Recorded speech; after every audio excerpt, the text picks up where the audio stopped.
ജനാധിപത്യത്തെ പണം കൊണ്ട് നേരിടാമെന്ന് വ്യാമോഹിച്ചവർക്ക് ഇത്തവണ ഒരു മറുപടി മാത്രമല്ല, ഒരു മുന്നറിയിപ്പ് കൂടിയായിരിക്കും പാലക്കാട് നൽകാൻ പോകുന്നത്. പാലക്കാടിന്റെ അഭിമാനം വിലപേശി ചന്തയിൽ നിന്ന് വാങ്ങാവുന്ന ഒരു സാധനമല്ല. അതൊരു വികാരവും അഭിമാനവും ചരിത്രവുമാണ്. ആ ചിന്ത പണം കൊണ്ട് പാലക്കാടിനെ സ്വന്തമാക്കാൻ ശ്രമിച്ചവർക്ക് ഓരോ വോട്ടിലൂടെയും മറുപടി നൽകാൻ കാത്തിരിക്കുകയാണ് പാലക്കാട് മണ്ഡലം. അതേസമയം മറുവശത്ത് ജനങ്ങളുടെ കലവറയില്ലാത്ത സ്നേഹവായ്പകൾ ഏറ്റുവാങ്ങിക്കൊണ്ട് രമേശ് പിഷാരടി എന്ന രാഷ്ട്രീയ വീക്ഷണമുള്ള, രാഷ്ട്രീയ നിലപാടുള്ള, രാഷ്ട്രീയ പക്വത കൈവരിച്ച നേതാവ്. അദ്ദേഹത്തിന്റെ പിന്നിൽ ഉറച്ച കോട്ട പോലെ UDF എന്ന രാഷ്ട്രീയ സംവിധാനം. പാലക്കാടിനെ സംബന്ധിച്ചിടത്തോളം ഇത് കേവലം ഒരു സാധാരണ തെരഞ്ഞെടുപ്പ് മാത്രമല്ല. പണം കൊടുത്ത് പാലക്കാടിനെ സ്വന്തമാക്കാൻ ശ്രമിച്ചവർക്കുള്ള മറുപടിയും പാലക്കാടിന്റെ കലവറയില്ലാത്ത സ്നേഹവായ്പകളും തമ്മിലുള്ള ശക്തമായ പോരാട്ടമാണ്. പാലക്കാടിന്റെ കലവറയില്ലാത്ത സ്നേഹം എന്താണെന്ന് കേരളത്തിനെ അറിയിക്കാനുള്ള ഒരു അവസരം കൂടിയായിട്ടാണ് പാലക്കാട്ടുകാർ ഈ തെരഞ്ഞെടുപ്പിനെ കാണുന്നത്. നമുക്ക് വിശദമായ വീട്ടിലേക്ക് കടക്കാം.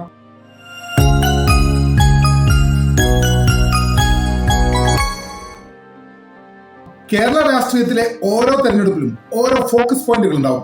അത്തരത്തിലൊരു ഫോക്കസ് പോയിന്റാണ് ഇക്കഴിഞ്ഞ 2026 നടന്ന നിയമസഭാ തെരഞ്ഞെടുപ്പിൽ പാലക്കാട് എന്ന മണ്ഡലം. പാലക്കാട് നടക്കുന്നത് കേവലം ഒരു രാഷ്ട്രീയ മത്സരം മാത്രമല്ല. 3 രാഷ്ട്രീയ മുന്നണികൾ പരസ്പരം ഏറ്റുമുട്ടുന്ന, ഓരോ വോട്ടിനും പൊന്നിൻ വിലയുള്ള ഒരു ത്രികോണ പോരാട്ടമാണ് പാലക്കാട് ഇപ്രാവശ്യം നടന്നത്. പാലക്കാടിനെ സംബന്ധിച്ചിടത്തോളം 2021 ശക്തമായ മത്സരത്തിനൊടുവിൽ മെട്രോമാൻ ഇ ശ്രീധരനെ പരാജയപ്പെടുത്തിക്കൊണ്ട് പാലക്കാട് ഷാഫി MP MLA തെരഞ്ഞെടുക്കപ്പെട്ടു.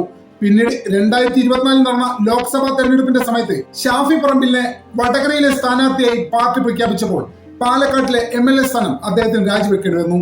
തുടർന്നായിരുന്നു പാലക്കാട് ഒരു ഉപതെരഞ്ഞെടുപ്പ് വന്നത്. ശക്തമായിട്ടുള്ള ഒരു പോരാട്ടമായിരുന്നു ഈ ഉപതെരഞ്ഞെടുപ്പിൽ നടന്നത്. ഈ തെരഞ്ഞെടുപ്പിൽ കോൺഗ്രസിന്റെ സ്ഥാനാർത്ഥി ഏകദേശം 18,000 വോട്ടുകൾക്കാണ് പാലക്കാട് മണ്ഡലത്തിൽ നിന്ന് ജയിച്ചു കയറിയത്. കോൺഗ്രസ് സ്ഥാനാർത്ഥിയുടെ ഈ വിജയത്തോടു കൂടി പാലക്കാട് കൃത്യമായിട്ടുള്ള ഒരു രാഷ്ട്രീയ മറുപടി കേരള സമൂഹത്തിന് നൽകി. പാലക്കാട് എന്നത് മറ്റു മണ്ഡലങ്ങളെ പോലെ ചിങ്ങുന്ന മണ്ഡലമല്ല.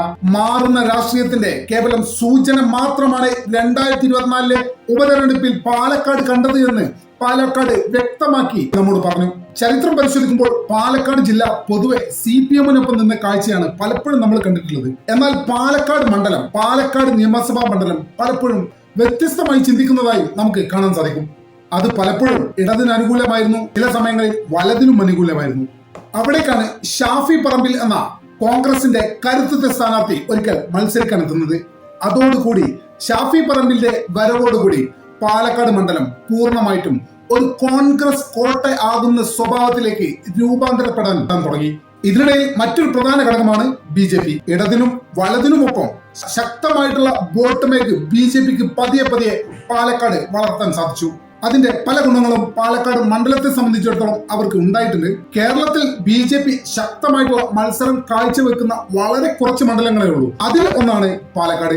പലപ്പോഴും ഒരു തെരഞ്ഞെടുപ്പ് സമയത്ത്, പ്രത്യേകിച്ച് നിയമസഭാ തെരഞ്ഞെടുപ്പിന്റെ ഒക്കെ സമയത്ത് പലപ്പോഴും വിജയത്തിന്റെ അടുത്ത് വരെ BJP പാലക്കാട് മണ്ഡലത്തിൽ എത്തിയിട്ടുണ്ട്. അതുകൊണ്ട് തന്നെ പാലക്കാട് നടക്കുന്നത് സാധാരണ കേരളത്തിൽ നടക്കുന്നത് പോലെയുള്ള UDF LDF മത്സരമല്ല. പാലക്കാട് നടക്കുന്നത് കൃത്യമായ ത്രികോണ മത്സരം തന്നെയാണ്. പാലക്കാടിന്റെ പാർലമെന്ററി പൊളിറ്റിക്സ് ചെക്ക് ചെയ്താൽ നമുക്ക് ഒരു കാര്യം വ്യക്തമാവും. പാലക്കാട് നിയമസഭാ മണ്ഡലത്തിന്റെ രാഷ്ട്രീയം പരിശോധിക്കുമ്പോൾ പാലക്കാട് നഗരസഭ NDA ആണ് ഇപ്പോൾ ഭരിച്ചുകൊണ്ടിരിക്കുന്നത്. പാലക്കാട് നിയമസഭയിൽപ്പെട്ട കണ്ണാടി ഗ്രാമപഞ്ചായത്ത്, ഇരായിരി ഗ്രാമപഞ്ചായത്ത്, ഇത് രണ്ടും ഭരിക്കുന്നത് UDF ആണ്. മാത്തൂർ പഞ്ചായത്ത് LDF-ന് പോവും. ഈ കണക്കുകളിൽ നിന്ന് തന്നെ നമുക്ക് മനസ്സിലാവും പാലക്കാട് നിയോജക മണ്ഡലത്തിൽ 3 മുന്നണികളും ശക്തരാണ്. പാലക്കാടിനെ സംബന്ധിച്ചിടത്തോളം ഇത്തവണത്തെ പാലക്കാട്ടെ മത്സരാർത്ഥികൾ തന്നെയാണ് പാലക്കാടിനെ ഒന്നുകൂടി ആവേശത്തിലാക്കുന്നത്. കോൺഗ്രസിനായി മത്സരിക്കുന്നത് സിനിമാ താരവും കൃത്യമായ രാഷ്ട്രീയ വീക്ഷണവും രാഷ്ട്രീയ നിലപാടും രാഷ്ട്രീയ പക്വതയുമുള്ള രമേശ് പിഷാരടി എന്ന പ്രിയപ്പെട്ട താരമാണ്. BJP സ്ഥാനാർത്ഥി വരുന്നത് കേരളത്തിലെ BJPയുടെ ഏറ്റവും വലിയ വനിതാ നേതാവായ ശോഭാ സുരേന്ദ്രനാണ്. ഇടതുപക്ഷത്തിന് വേണ്ടി പാലക്കാട് മേഖലയിലെ പ്രമുഖ വ്യവസായി കൂടിയായ NMR റസാഖാണ്. 3 മുന്നണികളും ശക്തമായിട്ടുള്ള പ്രചാരണമായിരുന്നു പാലക്കാട് ഉടനീളം നടത്തിയിരുന്നത്. അതുകൊണ്ട് തന്നെ വിജയപ്രതീക്ഷ 3 മുന്നണികൾക്കുമുണ്ട്.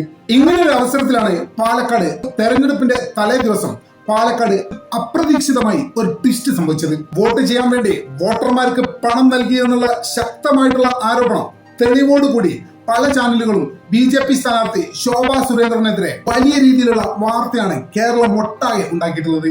ഇത് വലിയ രീതിയിലുള്ള വിവാദമായി. പല ഡിഫൻസും BJP ഇറക്കിയെങ്കിൽ പോലും അതൊന്നും ജനങ്ങൾക്ക് വിശ്വസിക്കാവുന്ന തരത്തിൽ അല്ലായിരുന്നു എന്നാണ് അതിന്റെ മറ്റൊരു പ്രത്യേകത. ഇത് സ്വാഭാവികമായിട്ടും ഇത്തരം ഒരു നടപടി BJPയുടെ സ്ഥാനാർത്ഥിക്ക് ഒരു മങ്ങൽ പാലക്കാട്ട് ഉണ്ടാക്കിയിട്ടുണ്ട് എന്നുള്ളത് ഒരു വസ്തുതയാണ്. ഈ വിവാദം എത്രത്തോളമാണ് ഈ തെരഞ്ഞെടുപ്പിൽ പ്രതിഫലിക്കുക എന്നതും വളരെ നിർണായകമായിട്ടുള്ള ഒരു കാര്യമാണ്.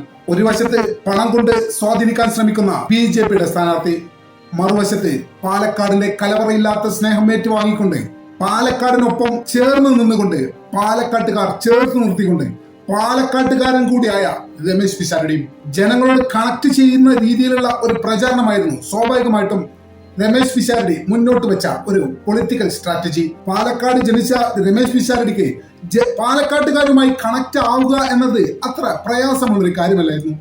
രമേശ് പിഷാരടിയുടെ ഇത്തരം ഒരു സ്ട്രാറ്റജി ഇലക്ഷൻ പ്രചരണത്തിൽ യുഡിഎഫിന്റെ പ്രവർത്തകർക്ക് വലിയ രീതിയിലുള്ള ആവേശമാണ് ഉണ്ടാക്കിയിട്ടുള്ളത്.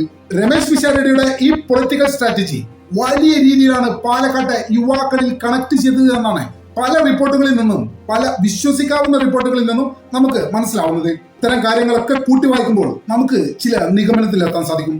അതിൽ പ്രധാനമായിട്ടും UDF വലിയ ഭൂരിപക്ഷത്തിന് പാലക്കാട് നിന്ന് വിജയിക്കും എന്ന് തന്നെയാണ്. പാലക്കാട് നിന്ന് വിജയിച്ച് പാലക്കാടിന്റെ കോൺഗ്രസ് കോട്ട എന്ന പാരമ്പര്യം കാത്തു സൂക്ഷിക്കും എന്ന് തന്നെയാണ് നിലവിലെ പാലക്കാടിന്റെ ഗ്രൗണ്ട് പൊളിറ്റിക്സിൽ നിന്ന് നമുക്ക് മനസ്സിലാവുന്നത്. സ്വാഭാവികമായിട്ടും BJP പാലക്കാടിനെ സംബന്ധിച്ചിടത്തോളം പാലക്കാട്ടെ വലിയ ശക്തികളിൽ ഒന്ന് തന്നെയായ BJP രണ്ടാം സ്ഥാനത്ത് പോകുന്നുള്ള കാര്യത്തിൽ ഒരു സംശയവുമില്ല. അതേസമയം ഇടതുപക്ഷം മൂന്നാം സ്ഥാനത്ത് തന്നെ തുടരുമെന്നാണ് പറയപ്പെടുന്നത്. വ്യക്തിപരമായിട്ടുള്ള നിരീക്ഷണത്തിൽ നിന്ന് നമ്മൾ മനസ്സിലാക്കിയത് പാലക്കാട് ഏകദേശം 5000 മുതൽ 8000 വരെയുള്ള ഭൂരിപക്ഷത്തിലെ രമേശ് പിഷാരടി പാലക്കാടൻ കോട്ടയിൽ ഇടിച്ചു കയറുമെന്ന് തന്നെയാണ് നമുക്ക് മനസ്സിലായത്. ഒരു പക്ഷേ UDF തരംഗം വലിയ രീതിയിലുണ്ടെങ്കിൽ ഒരു പക്ഷേ രമേശ് പിഷാരടിയുടെ ഭൂരിപക്ഷം 20,000-ൽ തൊട്ടാൽ പോലും നമ്മൾ അത്ഭുതപ്പെടേണ്ട യാതൊരു കാര്യവുമില്ല. അത്രമേൽ പാലക്കാട്ടുകാരിൽ സ്വാധീനം ചെലുത്താൻ രമേശ് പിഷാരടിക്ക് സാധിച്ചിട്ടുണ്ട് എന്നുള്ളതാണ് ഒരു വസ്തുത. ഇത്തരം ഒരു തെരഞ്ഞെടുപ്പ് ഫലം സാധാരണ ഒരു തെരഞ്ഞെടുപ്പ് ഫലം പോലെ ആവില്ല. പാലക്കാടിന്റെ രാഷ്ട്രീയ ദിശ തന്നെ മാറ്റിക്കളയാവുന്ന ഒരു തെരഞ്ഞെടുപ്പ് ഫലമായിരിക്കും ഇത്തവണ പാലക്കാട് ഉണ്ടാകാൻ പോകുന്നത് എന്നാണ് രാഷ്ട്രീയ നിരീക്ഷകരൊക്കെ വിലയിരുത്തുന്നത്. പാലക്കാട്ടിൽ എന്താണ് സംഭവിക്കാൻ പോകുന്നത്? രമേശ് പിഷാരടിയുടെ ഭൂരിപക്ഷം എത്ര വരെ പോയേക്കാം? എന്താണ് നിങ്ങളുടെ അഭിപ്രായം? ദയവായി കമന്റ് ചെയ്യുക. നമ്മുടെ ചാനൽ ഇതുവരെ സബ്സ്ക്രൈബ് ചെയ്തിട്ടില്ലാത്ത ആളുകൾ ഇപ്പോൾ തന്നെ സബ്സ്ക്രൈബ് ചെയ്ത് പിന്തുണ തരണമെന്ന് വളരെ വിനീതമായി അപേക്ഷിക്കുന്നു. മറ്റൊരു വീഡിയോയുമായി ഒട്ടും വേഗം തന്നെ കാണാമെന്ന പ്രതീക്ഷയോടെ തൽക്കാലത്തേക്ക് ഇവിടെ പറയുന്നു.